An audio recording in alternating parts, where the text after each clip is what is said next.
안녕하세요. 많은 사람에게 가족이란 의미는 늘 특별할 거예요. 제가 생각하는 가족은 때때로 서로를 가장 힘들게도 하지만 그래도 어떤 힘든 상황에서도 서로를 위해주는 존재가 아닐까 싶어요. 제 가족은 존경하는 아버지와 다정한 어머니, 그리고 저, 이렇게 세 사람이에요. 저희 아버지는 특히 세상에서 가장 위대하고 존경하는 사람을 꼽으라면 늘 우선으로 이야기할 만큼 저에게는 영혼과도 같은 분이시죠. 아버지께서는 자신이 좋은 부모가 되어 주었듯 본인의 부모님도 매우 좋은 분이셨다고 해요. 그래서 저에게 베푼 사랑과 저를 기르는 방식 모두 어릴 적 부모님께 배웠던 것이라고 들었죠.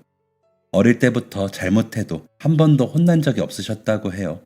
부모님 두 분 다 늘 모든 것은 경험이라고 다른 사람에게 폐를 끼치는 게 아니라면 굳이 공부하지 않아도 하루하루 즐겁고 보람있게 살면 된다. 그렇게 가르쳐 주셨대요. 하지만 갑작스러운 사고로 부모님이 두 분 다 돌아가셨었어요. 아버지는 그때 당시 이제 막 중학교를 졸업했던 어린 나이였죠. 아버지의 부모님께서는 원래 축산시장에 보낼 소를 기르는 농장을 하셨는데요. 품질이 좋은 소를 판매하기는 했지만 워낙 소규모였다 보니 상업성이 뛰어나지 않아 수입이 많은 곳은 아니었다고 해요. 그래서 부모님이 돌아가시고 나서 농장은 정리하고 보니 있던 빚을 겨우 갚을 수 있을 정도였죠. 그래서 서울로 상경을 해야겠다고 하셨을 때는 수중에 버스비와 한 달 정도 여관에서 지낼 수 있는 비용 정도가 남아 있었대요. 부모님의 농장과 오랫동안 거래하셨던 아저씨분이 있으셨는데 뒤늦게 부모님의 소식을 들으시고는 아버지께 연락하셨어요.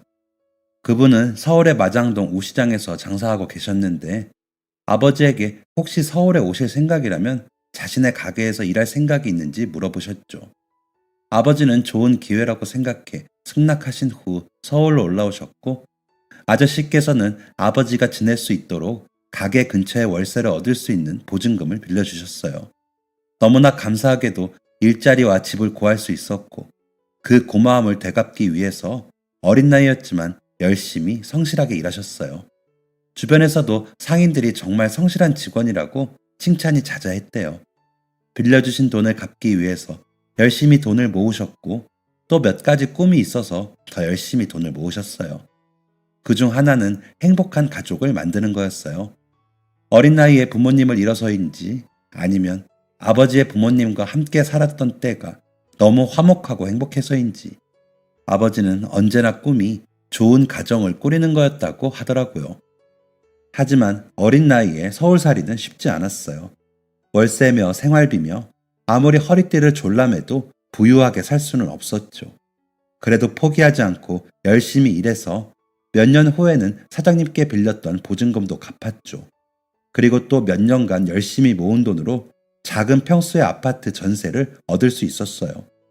부모님 없이 혼자서 돈을 벌었다면 나는 과연 아버지처럼 빚을 갚을 수 있었을까?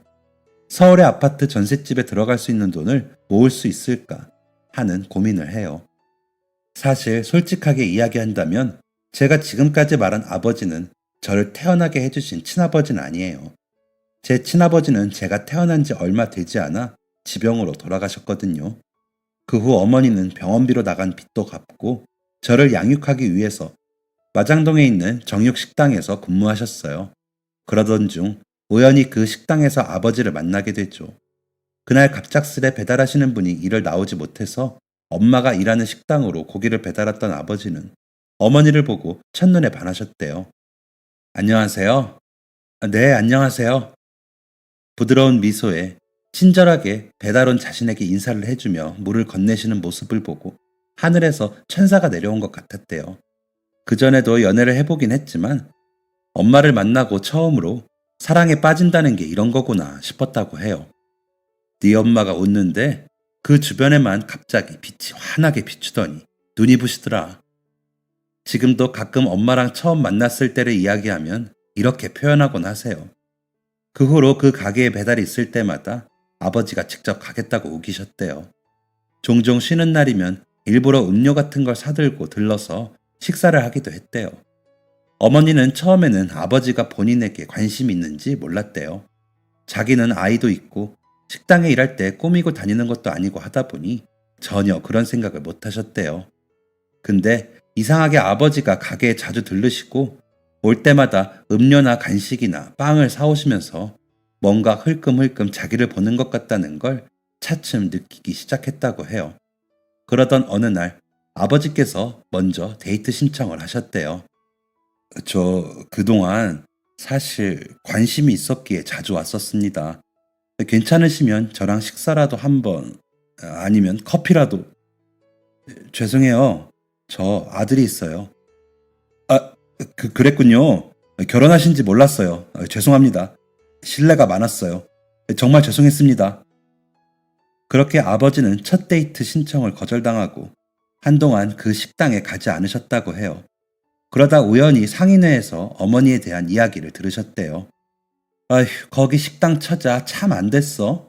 어? 그 시장 입구 쪽에 있는 정육식당이라는 분이요? 그래, 젊은 나이에 과부되어서는 아들까지 있고 남편이 병으로 죽는 바람에 빚도 잔뜩 있다고 하더라고.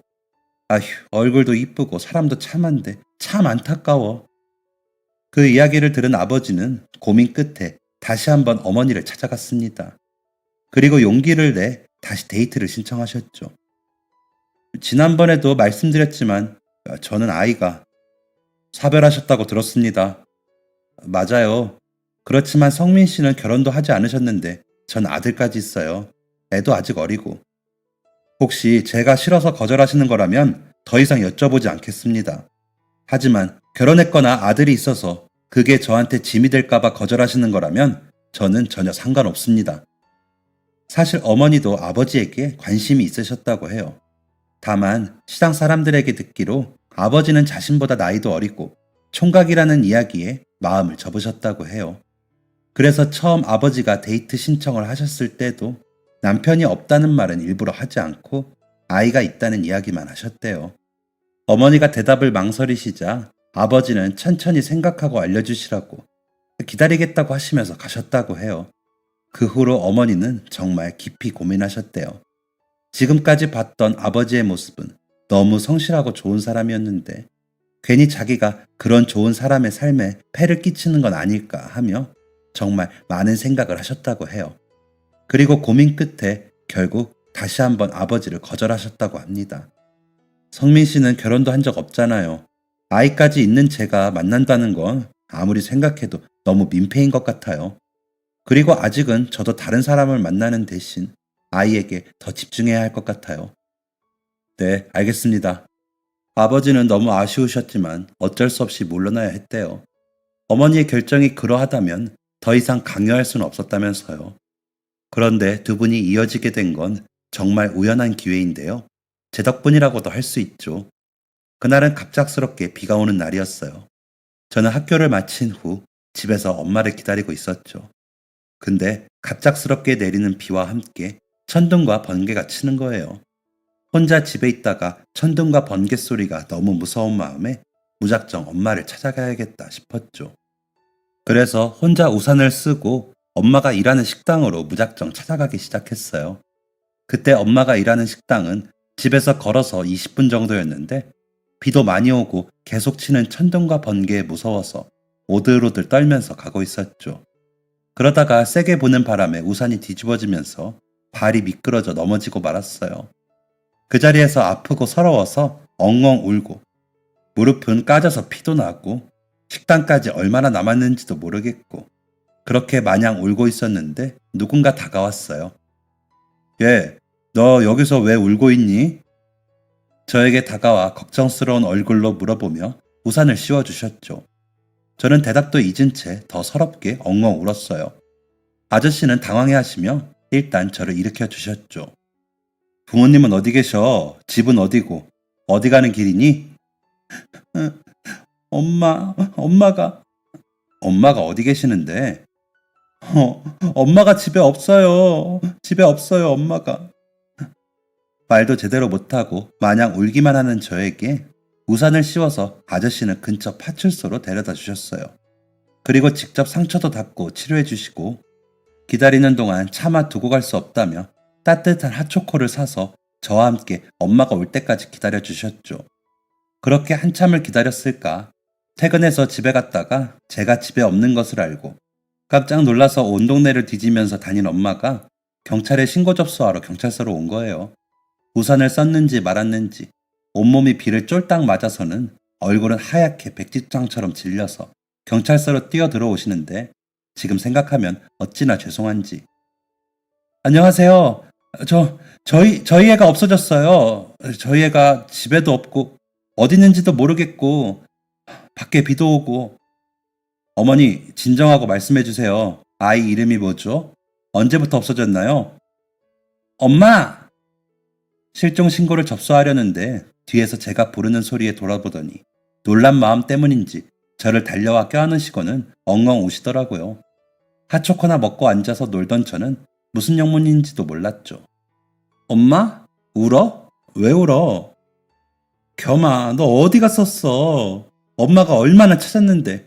괜찮아? 다친 데는 없고? 위험한 사람은 안 만났고?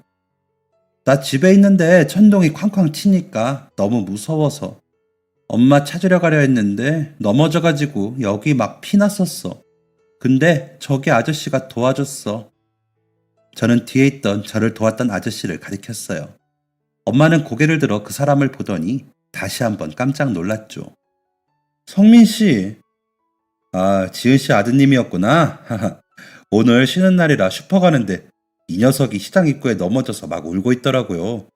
어디 가냐고 물어봐도 대답도 안 하고 애가 너무 놀라서 아무 말도 못 하길래 일단 경찰서로 데려왔어요. 옷은 소장님이랑 제가 드라이기로 말린다고 말렸는데 그래도 축축할. 엄마는 달려가서 그 아저씨를 껴안으셨어요. 고마워요. 고맙습니다. 아저씨는 머쓱하게 웃기만 했죠. 그렇게 이어지지 않을 것 같았던 두 사람의 인연은 마침내 시작하게 되었어요. 이런 일이 생기다니 이건 이런 식으로 서로 등 돌리려는 인연을 아쉬워한 하늘이 일부러 만들어낸 우연이다. 그렇게 생각하셨다고 해요. 그리고 저에게 친절하게 대해주던 아저씨의 모습 또한 마음을 연 이유이기도 하고요. 그 후로 두 분은 서로 밥도 먹고 영화도 보고 또 저를 데리고 맛있는 것도 먹으러 다니고 놀이공원도 가고 여행도 하였어요. 아저씨는 엄마에게 매우 좋은 남자친구였고 저에게는 아버지의 빈자리를 완벽하게 채워주셨죠. 심지어 엄마가 식당 일로 바쁠 때는 엄마 대신 학교 앞에 저를 데리러 오기도 하셨고 엄마한테는 비밀이라며 둘이서만 오락실에 갔다가 아이스크림을 먹으며 돌아다니기도 했어요. 첫 자전거를 배우는 날도 저는 아저씨에게 배웠고 제가 체육대회에 먹을 도시락도 아저씨가 싸주셨어요. 아저씨는 아버지가 되는 것이 처음이었을 텐데 저에게는 너무나 훌륭하고 완벽한 아버지가 되어주셨죠. 지금 생각하면 친자식도 아닌 저에게 어떻게 그렇게까지 마음을 쓰고 정성을 쏟으셨는지 신기할 정도예요. 겸아, 너는 아저씨가 혹시 네 아빠가 되면 어떨 것 같아? 제가 중학교에 들어갈 무렵 넌지시 물어보시더라고요. 저는 아저씨를 물끄러미 쳐다봤어요. 아니다, 아니야. 네 아빠가 아니어도 괜찮아. 근데 혹시 너희 엄마랑 결혼한다면 어떠니? 겸이 아빠 자리는 감히 생각하지 않을게. 그래도 아저씨는 너희 엄마에게 조금 더 가까운 사람이 되고 싶어. 그리고 너에게도 진짜 보호자가 되고 싶고.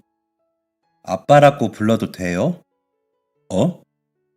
그럼 이제 아저씨 말고 아빠라고 불러도 돼요? 겸아. 아저씨, 벌써 몇 년 동안 제 옆에서 진짜 아빠 대신 많은 걸 해주셨잖아요. 다른 친아빠들도 이렇게까지 하기는 힘들겠다 싶은 정도로 저에게 너무 잘해주셨어요. 그리고 저희 엄마에게도 너무 좋은 분이셨고요. 물론 엄마 말로는 친아빠도 좋은 분이라고 하셨지만 제가 태어나자마자 돌아가신 친아빠는 얼굴도 기억나지 않아요. 제가 자라면서 아빠라고 느낀 사람은 아저씨예요. 그러니까 아저씨가 저희 아빠가 되어주지 않는다면 오히려 그게 더 서운했을 거예요. 겸아. 아저씨는 너무 고맙다며 저를 꼭 껴안아 주시고 제 손을 꼭 잡으면서 말씀하셨습니다. 겸아, 너에게 부끄럽지 않은 훌륭한 아빠가 될게. 너희 엄마에게도 좋은 남편이 될게. 고맙다, 고마워. 근데 엄마가 허락 안 하면 저도 어쩔 수 없는 거 아시죠? 하하, 그래. 아저씨가, 아니, 아빠가 최선을 다해볼게. 그렇게 저희들은 몰래 종로에 가서 엄마에게 줄 반지도 사고 서툴지만 집에 꽃잎도 뿌려놓고 케이크도 사서 엄마가 퇴근하는 시간에 맞춰 프로포즈를 준비했어요. 집으로 돌아온 엄마는 깜짝 놀라시면서 이게 다 뭐냐고 물어보셨죠. 지은 씨, 저, 저희 만난 지도 몇 년 됐고, 그래서 결혼을 하면 어떨까 싶습니다. 목덜미까지 새빨개진 아저씨는 엄마에게 반지를 내밀면서 프로포즈를 하셨어요. 옆에서 꽃다발을 들고 서 있던 저도 거들었죠. 엄마, 난 아저씨가 우리 아빠 했으면 좋겠다고 허락했어. 이제 엄마 의견만 알면 돼. 난 아저씨가 우리 아빠였으면 좋겠어. 겸아, 너 정말 괜찮아? 그럼 엄마가 행복하면 나도 행복해. 그런데 아저씨는 엄마도 나도 너무 행복하게 해주는 사람이야. 그러니까 우리가 가족이 되면 너무 좋을 것 같아. 겸아, 성민 씨, 고마워요, 고마워. 난 든든한 두 사람이 내 가족이 되면 너무 좋지. 고마워, 겸아. 고맙다. 그렇게 두 사람은 결혼하게 되었어요.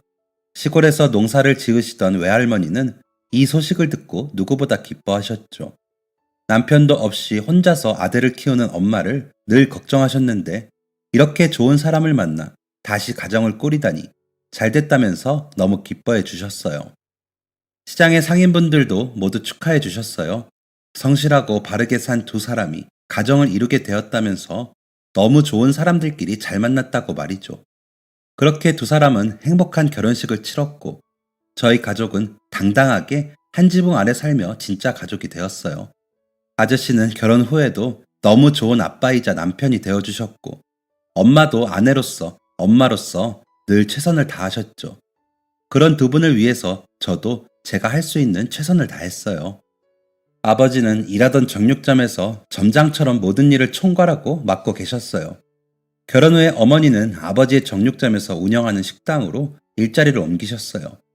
두 분 다 너무 성실하게 일하셨고 바르고 성실한 두 분의 인품은 시장 내에서 유명했어요. 저도 시간이 날 때면 틈틈이 아버지의 정육점 일을 도와드렸어요. 겸아, 가서 친구들이랑 놀지. 모처럼 주말인데. 아빠, 저는 정육점에서 일하는 게 친구들이랑 노는 것보다 훨씬 재밌어요. 아빠랑 같이 시간도 보낼 수 있고요. 허허, 녀석. 저는 어릴 때부터 수 계산이 빨랐던 아이였어요. 다른 과목은 잘하는 편은 아니어도 수학 하나는 뛰어나게 잘했죠. 암산도 빨라서 가게 일할 때도 도움이 많이 되었어요. 또 저도 워낙 계산을 좋아하다 보니 가게에서 손님들에게 그람당 가격을 알려주거나 아니면 할인율을 알려주는 게 재밌기도 했어요. 현장형 수학이라고 해야 할까요? 부모님 일을 도와드린다는 의미도 있었지만 친아빠도 아닌데 아빠를 닮은 건지 일하면서 계산도 하고 사람들도 도와주는 게 재밌더라고요. 또 어린 나이치고 장사 소환도 좋고 말도 잘해서 오시는 손님들도 많이들 좋아하셨죠. 이거 마트에서는 100원 더 저렴하던데. 100원이요? 아, 그 길 건너의 가람마트요? 근데 이거 보셨어요? 거기 가람마트는 120g에 그 가격인데 저희는 150g에 겨우 100원 차이거든요. 게다가 저희 가게는 횡성에서 건강하게 자란 한우인데 이 가격이에요. 아, 오늘은 아무것도 하기 싫네 하면서 농장 주인이 주는 여물이나 씹으면서 벌러덩 누워있다가 산이나 한 바퀴 돌다가 하면서 자란 녀석들이라. 여기 마블링 보이시죠? 이게 마트에서 파는 좁은 농장에 갇혀있던 소에서는 나올 수 없는 마블링이에요. 진짜 비교해보시면 아차, 그냥 거기 정육점에서 살걸 하고 후회하실 건데 그래도 100원 저렴한 게 좋다 하시면 말리진 않을게요. 어머, 얘 너 몇 살이니? 무슨 애가 말을 청산유수로 하네? 그리고 지금 사시면 제가 여기 파츠 한 봉지 시원하게 서비스로 드릴게요. 어머, 너 진짜 장사 타고났다 얘.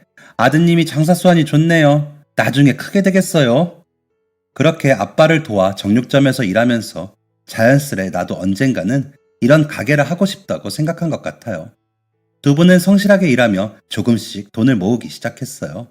열심히 일하고 허투루 낭비하거나 과시하지 않고 차곡차곡 돈을 모아 나가셨죠. 제가 고등학교에 들어갈 무렵에는 전셋집에서 자가로 옮길 수 있었어요. 서울 내에서 내 집 마련이라니 저는 두 분이 정말 대단하다고 생각했고 존경스러웠어요. 아버지의 꿈 중 하나는 자신만의 정육점을 차리는 거였어요. 어릴 때부터 오랜 시간 다른 사람의 일을 돕다 보니 언젠가는 자신만의 가게를 차려서 직접 운영하는 게 꿈이었다고 하셨죠. 그리고 점점 그 꿈에 가까워지고 있었어요. 그런데 시골에서 연락이 왔어요. 외할머니가 아파서 병원에 입원하셨다고요. 부모님은 급히 휴가를 내고 시골로 내려가셨어요. 심장 쪽으로 피가 잘 통하지 않으셔서 수술이 필요하다고 하시더라고요. 외할머니는 시골에서 삼촌과 살고 계셨는데 삼촌이 집안 형편이 넉넉지 못해 수술 비용을 내실 수 없다고 하셨더라고요. 외할머니는 이 나이에 수술은 무슨 수술이냐며 됐다고 하셨고 우리 집도 당장 수술비를 내자니 큰돈이었어요. 게다가 외할머니가 계신 시골에서는 할 수 없고 꽤 까다로운 수술이라 유명한 의사분을 찾는 게 좋다고 하더라고요. 대략적인 비용을 알아본 부모님은 충격을 받을 수밖에 없었죠. 이제 막 아버지의 오랜 꿈에 가까워지고 있었는데 결국 아버지는 자신이 가게를 차리기 위해 모아두었던 돈을 외할머니의 병원 비용으로 부담하셨어요. 수술 받기 전 검사 비용부터 시작해서 수술 비용과 입원 비용까지. 겸이한테는 친할아버지 할머니도 없잖아. 살아계신 외할머니를 돈 때문에 잃을 수는 없지. 이게 맞는 선택인 것 같아. 돈은 다시 모으면 되는 거지만 장모님은 돌아오지 않으시잖아. 아버지는 수술 비용을 내시면서 이렇게 말씀하셨고 그 이야기를 들은 어머니는 미안하고 고맙다며 한참을 우셨어요. 아버지가 자신의 가게를 차리는 것을 얼마나 들떠서 이야기하고 오랜 시간 꿈꿔왔는지 알기 때문에 더더욱 그랬죠. 다행히 수술은 잘 끝났고 회복을 마친 외할머니는 부모님께 정말 고맙고 미안하다며 한참을 우셨어요. 특히 아버지에게 정말 미안하다고. 그 후로 부모님은 다시 열심히 돈을 모으기 시작했어요. 아직 늦지 않았다고. 열심히 지금부터라도 다시 모으면 된다고 파이팅이 넘치셨죠. 몰랐어요. 그때 부모님이 더 빠듯하게 살았던 게 사실 가게 비용과 함께 제 대학 등록금을 같이 모아두어서였다는 걸요. 하지만 하늘은 저희가 가족이 되는 것은 도와줘도 돈을 모으는 것은 못마땅했나 봐요. 갑작스러운 사고로 아버지가 다리를 다치게 되셨거든요. 도매시장에 다녀오는 길에 속도를 줄이지 않고 갑작스럽게 골목에서 튀어나온 차에 부딪히신 거예요. 급하게 수술에 들어가게 됐는데 상태가 너무 심각하다 보니 다시 걸을 수 있을지 모르겠다고 병원에서 그러더군요. 저랑 엄마는 이게 무슨 일인가 싶고 하늘이 무너지는 것 같았어요. 다행히 수술은 잘 끝났지만 당장은 무리하게 움직일 수 없고 다시 걷기 위해서 계속 재활치료를 받아야 한다더군요. 허허, 거참. 아무래도 내가 너무 예쁜 마누라랑 아들을 얻어서 하늘이 시샘하나 본데. 아버지는 그 상황에서도 웃으면서 그렇게 말씀하셨어요. 저랑 엄마는 걱정하지 말고 회복에 집중하라며 아버지 손을 꼭 잡아드렸죠. 갑작스럽게 아버지는 일도 못하게 되셨고 저랑 엄마는 시간이 날 때마다 아버지의 재활치료를 틈틈이 도왔죠. 병원에 재활을 받으러 가지 않을 때는 아버지가 일하던 식당에서 알바를 시작했어요. 두 분 다 공부나 하라며 말리셨지만 이것도 다 사회 공부라고 우기면서 일을 도와드렸죠. 생각보다 아버지의 재활은 더디기만 했어요. 워낙 사고가 크게 났던 터라 어쩔 수 없었죠. 반년 후 고등학교 졸업을 앞두고 어머니는 그동안 대학 등록금을 모아놨다며 그건 걱정하지 말고 원하는 학교에 지원하라고 하셨죠. 하지만 저는 어머니께 지금은 아버지 치료도 계속해야 하고 아직 대학에 갈지 고민 중이기 때문에 시간을 좀 더 달라고 이야기했어요. 그리고 먼저 군대를 지원했죠. 겸아, 미안하다. 나 때문에 네가 대학도 포기하고. 에이, 아버지, 그게 왜 아버지 때문이야. 고등학교까지 공부하는 것도 힘들었는데 대학 가면 공부를 또 해야 하잖아. 아유, 난 아직 마음의 준비가 안 됐어. 그리고 내가 대학을 간다고 해도 군대 다녀온 오빠, 얼마나 멋있어. 아이고, 무슨 대학인지 몰라도 내가 간다고 하면 여자애들이 쫓아다닐 게 벌써 눈에 선하다. 우리 아버지 아들이니까 뻔하지. 안 그래? 잘 다녀와, 겸아. 엄마도 울지 말고 건강하게 잘 있어. 아들, 더 멋진 남자가 되어서 돌아올게. 그렇게 군입대 하는 동안 저는 제 진로에 대해 깊이 고민을 해봤어요. 하지만 아무래도 대학 진학은 저에게 맞지 않는 일인 것 같았죠. 그래서 사업에 관한 책들을 읽기 시작했죠. 마침 함께 부대 생활을 하던 친구가 도매시장에서 경매를 진행하는 분의 아들이더라고요. 그 친구도 자기는 저녁 후에 부모님을 도와 사업을 할 거라고 했어요. 저희 두 사람은 저녁날까지 서로 어떻게 하면 저희 사업을 성공시킬 수 있을지 매일 이런저런 계획을 세우고 이야기하며 힘든 훈련을 견뎠습니다. 그리고 마침내 다가온 저녁일에 서로 잘해보자고 다짐하며 각자 집으로 돌아갔죠. 그리고 저는 어머니께 제 포부를 말했습니다. 엄마, 제가 부대에 있는 동안 많이 생각해봤는데 아무래도 대학은 제 미래가 아닌 것 같아요. 그래서 말인데 제 대학 등록금 제가 쓸 곳이 있어서 그러니 그냥 주실 수 있을까요? 등록금을 어디에 쓰려고? 그건 비밀이야. 근데 진짜 나 한 번만 믿어봐. 알잖아, 아들 허튼 소리 하지 않는 거. 저는 어머니에게 받은 등록금과 함께 1년 동안 축사 농장에서 일을 배우기도 하고 군대 동기의 부모님이 일하는 도매시장에서 일하면서 유통 과정과 경매를 배우기도 했습니다. 정육공장에서도 일하며 시스템을 배워보고 마트에 있는 정육점에서도 일해봤어요. 고기를 판매하기까지 모든 과정을 다 배웠다고 해도 과언이 아닐 만큼 배울 수 있는 모든 분야를 배우면서 돌아다녔습니다. 그러면서 돈도 충분히 모을 수 있었죠. 그러고 마침내 열심히 발품을 팔고 사업 아이디어를 구상한 결과 한 동네 어귀에 가게를 차리게 되었습니다. 그 사이 아버지는 한 차례 더 수술받으셔야 했어요. 거동을 아예 못하시는 것은 아니었지만 그래도 목발이나 휠체어에 의지해서 다니셔야 했죠. 제가 가게를 차린 것은 당분간 아버지께 비밀로 하기로 했어요. 어린 나이에 장사를 시작한다고 해서 너무 걱정을 많이 하실 것 같았거든요. 저는 군대 동기인 친구 덕분에 좋은 고기를 저렴하게 받아올 수 있었어요. 일부러 손님들에게 보여주기 위해서 싱싱한 고기를 그날 바로바로 눈앞에서 손질하는 것부터 구워주는 것까지 다 보여드렸죠. 자신의 눈앞에서 화려하게 고기가 해체되는 것을 보면서 다들 신기해하고 재밌어 하더라고요. 그리고 다른 가게에 비해 품질 좋은 고기를 저렴하게 판매하니 입소문을 타서 손님도 점점 늘어났어요. 가게를 차리기 전에는 할 수 있다는 자신감에 차 있었지만 사실 가게를 열고 나서는 정말 이게 잘 될 수 있을까 하는 불안감이 들기도 했어요. 공부를 많이 했다고는 하지만 아직 가게를 운영하기에는 어린 나이인 것도 맞았으니까요. 하지만 젊은 사장이 고기를 직접 손질하고 내준다는 게 오히려 손님들에게는 신기하고 재밌는 부분이었던 것 같아요. 제 또래의 젊은 친구들도 신기해서 방문하기도 하고 워낙 제가 성실하고 싹싹한 탓에 나이가 있으신 분들도 오셨다가 금세 단골이 되시고는 했죠. 가게는 매일 찾아오는 손님들 덕분에 앉을 자리가 없었고 주말이나 저녁 시간에는 대기를 하는 사람들도 생겼어요. 그리고 어머니께 받은 등록금을 돌려드리면서 혹시 저희 가게에서 제 일을 도와주실 수 있냐고 여쭤보았죠.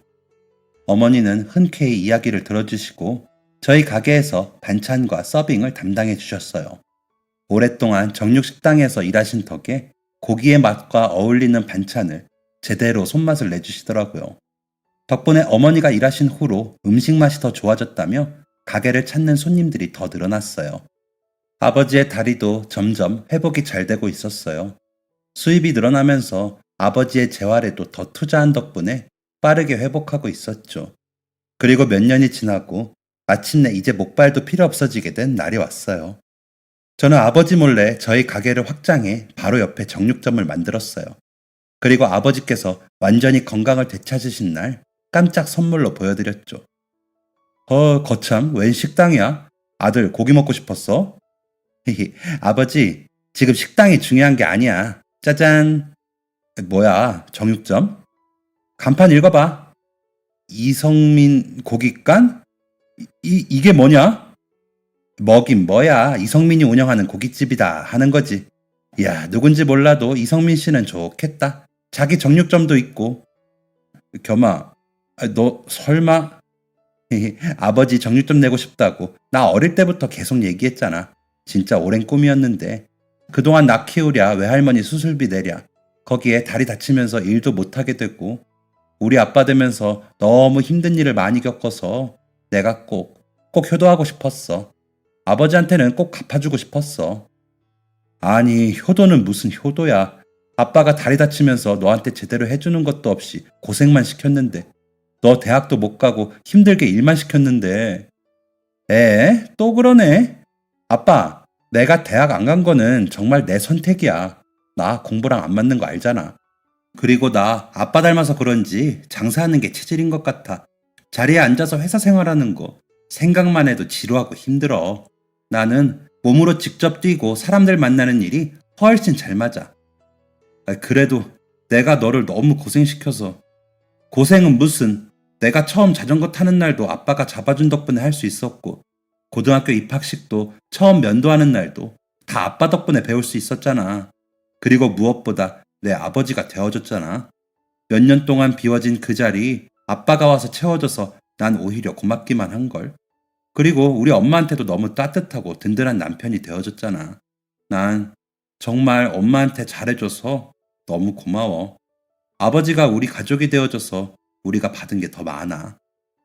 아이고, 겸아. 아니야, 아버지야말로. 부모님 돌아가시고 혈혈 단신 아무것도 가진 것도 없었는데 너처럼 예쁜 복덩이가 아버지 아들이 되어줘서 얼마나 고마운지 몰라. 아빠는 항상 예쁜 가족을 만들고 싶었는데 겸이 네 덕분에 정말 행복한 가족을 꾸릴 수 있었어.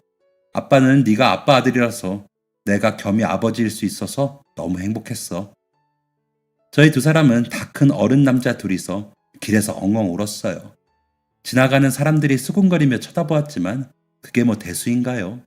지금 이 순간 저희 가족이 너무 행복한걸요. 사장님, 언제까지 길에서 우실 거예요?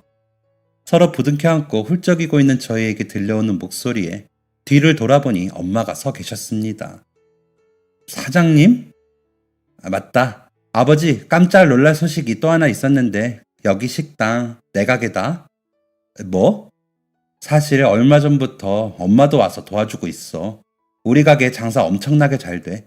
근데 그전에는 장사한다고 하면 아버지가 걱정할까봐 일부러 엄마한테도 비밀로 해달라고 했어. 그리고 정육점 낼 정도가 돼서 아빠 깜짝 놀라게 해주고 싶기도 했고. 놀랐지? 우리 가게 진짜 장사 엄청나게 잘 돼. 대박집이라고 완전 유명해. 아이고, 역시 우리 겸이 대단하다. 대단해. 다시 한번 기뻐하는 아버지와 저를 보며 엄마는 흐뭇하게 저희 두 사람을 바라보았습니다. 그렇게 가게 옆에는 아버지가 정육점을 하시고 저와 엄마는 어느새 확장한 3층짜리 식당을 열심히 운영했어요. 자신의 정육점이 생긴 아버지는 세상 누구보다 행복한 모습이었어요. 아버지가 그렇게 행복해 하시는 모습은 정말 오랜만이었어요. 다리를 다친 이후로 자신이 피해만 준다며 의기소침해 있으셨거든요. 그런데 오랜 시간 꿈꿔왔던 자신만의 정육점에서 일하게 된다니 항상 활짝 웃으시며 밝은 에너지로 일하셨죠. 그리고 그 덕분에 방문하는 손님들 사이에서도 아버지는 인기 만점이었어요. 그렇게 저희 가족이 모두 뛰어든 사업은 매일매일 승승장구를 했고 2호점, 3호점을 내달라는 문의도 쇄도했죠. 그리고 정육점에서는 명절마다 꽃을 장식한 선물 세트를 판매했는데요. 이 아이디어는 아버지가 내신 거였어요. 고기를 선물할 때도 뭔가 예쁘게 선물할 방법이 있었으면 좋겠다고 말씀하신 데서 출발했거든요. 그리고 이런저런 아이디어를 내보다가 꽃과 함께 포장해보면 어떨까 하는 아이디어가 나왔죠. 그리고 시도해봤는데 결과는 정말 대박이었어요. 그해 추석에 완판한 후에도 사람들이 구매하고 싶다고 연락했었죠. 명절이 되면 또 한 달 전부터 예약 전화를 할 만큼 유명한 상품이 되었어요. 또 이 유명세 덕분에 백화점에 팝업 스토어를 열면서 판매를 진행하기도 했죠. 홈쇼핑, 라이브 커머스 등등 다양한 곳에서 저희 상품을 팔고 싶다고 연락이 오고 그야말로 저희 가족 사업은 대박 행진을 이어갔어요. 그리고 저는 다시 한번 아버지에게 깜짝 선물을 드렸죠. 이야, 오랜만에 산에 오니까 기분이 정말 좋다. 그러게, 이렇게 가족들이 나들이 나온 게 얼마만이지? 저희 가족은 오랜만에 가게를 쉬고 지방에 있는 한 산에 올랐어요. 근데 우리 어디까지 올라가는 거니? 거의 다 왔어, 아빠. 여기야. 아니, 이게 뭐야? 누가 이런데 산소를 썼네? 그러게. 이야, 위치도 아주 좋네. 찾아오기도 멀지 않고 산도 가파르지 않고 누군지 몰라도 아주 잘 썼구먼. 우리 부모님도 이런 곳에 모셨으면 참 좋았을 텐데. 그러게, 여기 산 위치도 좋고 참 좋지? 그러게, 너무 좋다. 그래서 내가 샀어. 뭐? 아버지랑 어머니는 너무 깜짝 놀라시며 저를 쳐다보셨어요. 아니, 그게 무슨 말이야? 이 산이 겸이 네 거라고? 맞아, 이 산이 내 거야. 마침 너무 좋은 게 나왔더라고. 아니, 그렇다고 산을 사? 나 돈 많이 벌었잖아. 요즘은 이렇게 돈 벌어서 쓸 때 통 크게 쓰는 걸 플렉스라고 하는데, 이런 게 진짜 플렉스지. 아니, 그렇다고 산을, 그것도 남의 묘까지 있는 걸. 남의 묘라니? 남의 묘 아닌데? 뭐? 그럼 누구 묘인데? 우리 할아버지 할머니. 뭐? 할아버지 할머니? 그제야 두 분은 후다닥 달려가 묘비에 적힌 이름을 확인했습니다. 이승강 서말자. 겸아, 이거 설마. 맞아. 우리 할아버지 할머니, 아버지 부모님 묘야. 사실 아버지에게는 어릴 때부터 정육점을 차리는 것 말고 가슴에 한으로 서린 꿈이 하나 있었어요. 오랜 시간을 가슴에 맺혀서 남겨뒀던 꿈이요. 바로 어릴 때 갑작스럽게 돌아가셨던 부모님의 묘자리를 봐드리는 거였어요. 아버지가 어린 시절 부모님이 돌아가셨을 당시 돈이 충분하지 않았어서 돌아가신 부모님을 산소에 모실 수가 없었대요. 다른 것도 아니고 돈이 없어서. 그래서 부모님을 마지막 가는 길에 그렇게 보내드려야 했던 게 늘 가슴에 걸리셨다고 해요.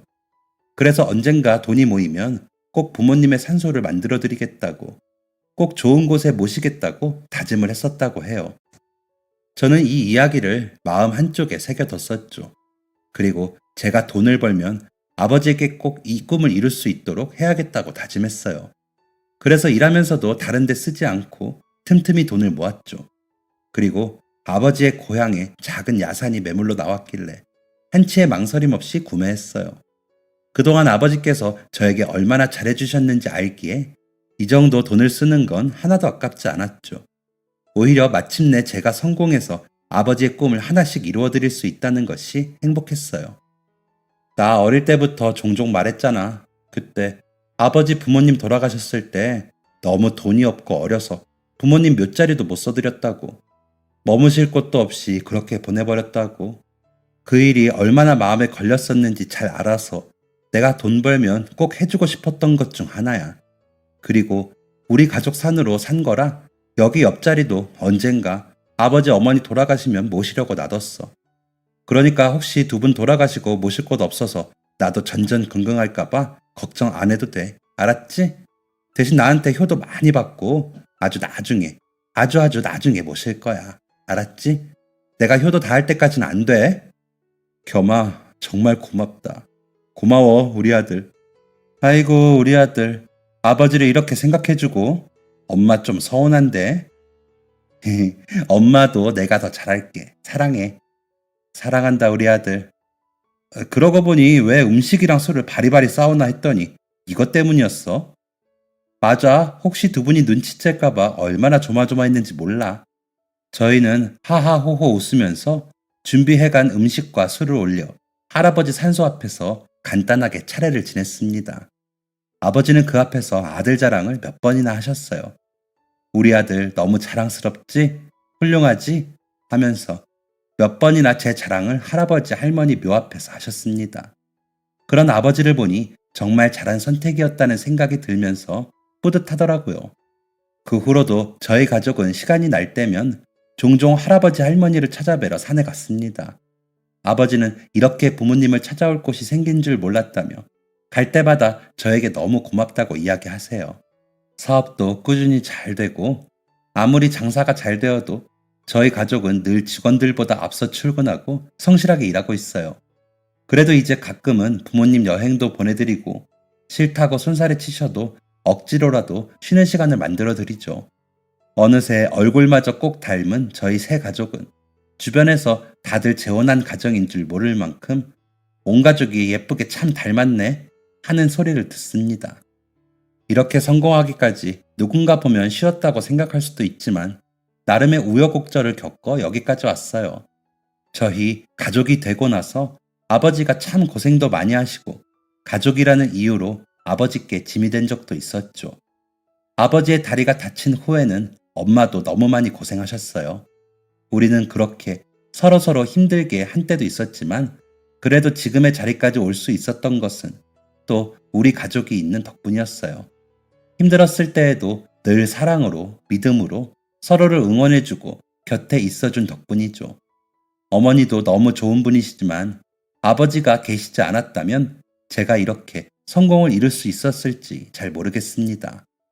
언제나 저에게 든든한 아버지가 되어주시고 덕분에 엇나가지 않고 많은 것을 배우고 경험했으니까요. 무엇보다 서로에게 믿음과 사랑을 주는 진짜 가족이 무엇인지 그 의미를 아버지 덕분에 알게 되었어요. 피로 연결되지 않아도 많이 사랑하고 아껴줄 수 있고 좋은 가족이 되어줄 수 있다는 것. 아버지에게 배운 사랑과 노력 덕분에 지금의 제가 될 수 있었다고 생각해요.